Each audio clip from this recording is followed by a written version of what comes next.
কোথায় আমি এলেম দয়াল, কোথায় আমার বাড়ি?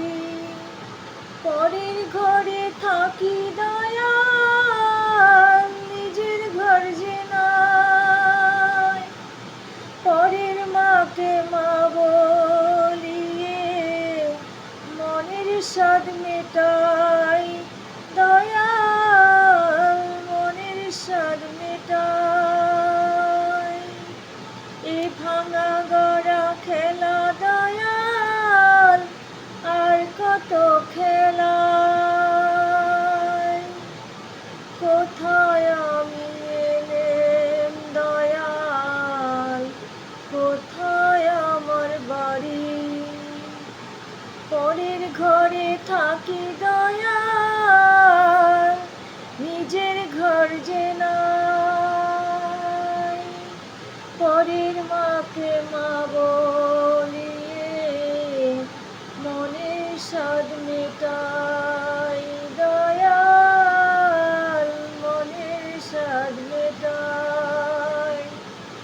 এ ভাঙা গড়া খেলা দয়াল, আর কত খেলাই?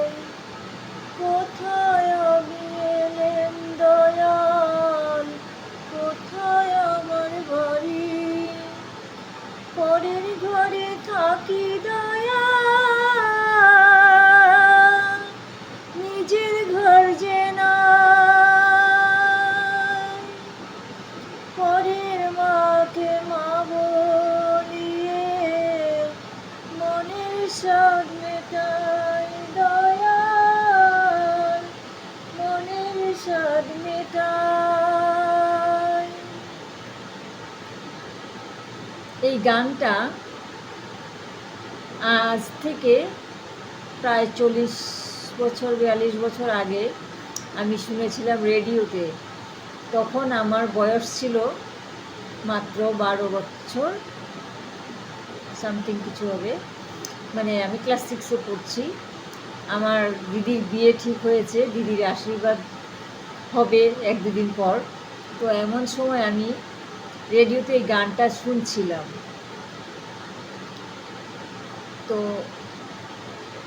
সেদিন আমার ভীষণ আঘাত লেগেছিল আমার মনে, যে এই গানের যে অর্থটা সেই দিন যে আমি শুনলাম সেই বয়সে, আজও আমার গানটা আমার ভেতর কোথাও যেন লুকিয়ে আছে বা কোথাও যেন বাজে।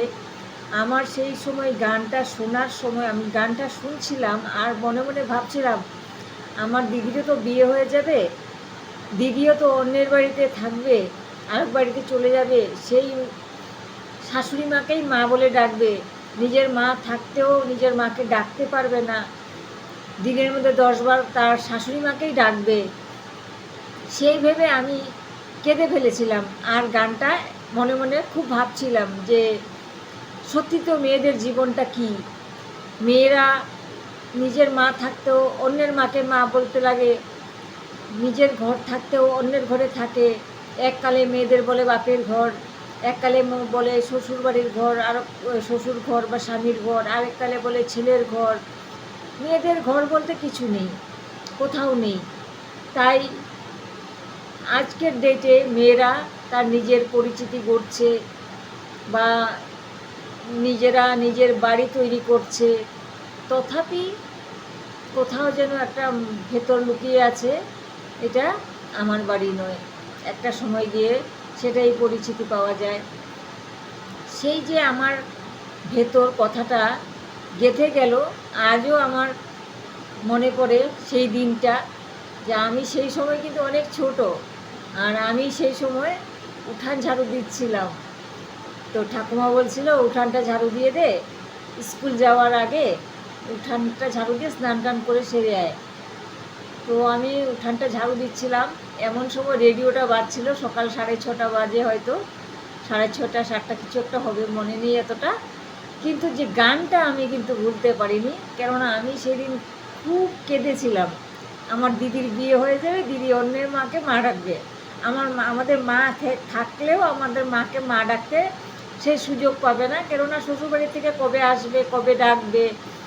তো অন্যের মাকে মা বলে নিজের মনটাকে সান্ত্বনা দেবে, সেটাই যে আমার ভেতর ঢুকে গেল। তো আজ ভাবছি যে মনে পড়ছে খুব কথাটা, আমার মা যেহেতু আজ মেডিকেলে অ্যাডমিট, মা আইসিইউ রুমে, তো তখন ভাবছি যে আমরা সত্যি তো মায়ের কাছে, মেয়েরা বিয়ে হয়ে যাওয়ার পর মায়ের কাছে থাকার সুযোগ পাই না, অন্যের মাকে সব কিছু যত্ন করতে হয়, অন্যের মাকে লালন পালন করতে হয়, নিজের মাকে একটু টাইমের জন্য, একটা রাত্রের জন্য ভালো করে থাকতে পারি না বা সেই সেবা যত্ন করতে পারি না, কিন্তু অন্যের মাকে আমাদেরকে বছর বছর কত বছর করতে হয়। সেটাই মেয়েদের জীবন, সেটা ভেবেই থেকে যেতে হয়। আজ আমার মা আইসিইউ রুমে অ্যাডমিট, তো কথাগুলো ভীষণভাবে আমার মনে লাগছে। আমরা মায়ের কাছে থাকতে পারি না, ভাইয়েরা করছে যদিও, তথাপি তো আমরাও তো সন্তান, আমরা মেয়েরাও তো সন্তান, কিন্তু মেয়েরা থাকতে পারি না, যত্ন নিতে পারি না মাকে। কত বছরে হয়তো একদিন মা বলে ডাকি, যখন বাড়িতে যাই, যে কদিন মা আছে, তারপর তো আর কেউই নেই, বলার মতো কিছু নেই, কাকে বলবো। সেই কথাগুলো আজ আমার চোখের জল এনে দিচ্ছে। আমি বেশি একটু ইমোশন হয়ে যাচ্ছি, ঠিক আছে, এটাই বলার। তো তোমাদের মেয়েদের কেমন লাগে? আমার কিন্তু সেই দিন এই গানটা মনে ছুঁয়ে গেছে, তো আজও আমার মনে আছে। ঠিক আছে, ওকে, বাই।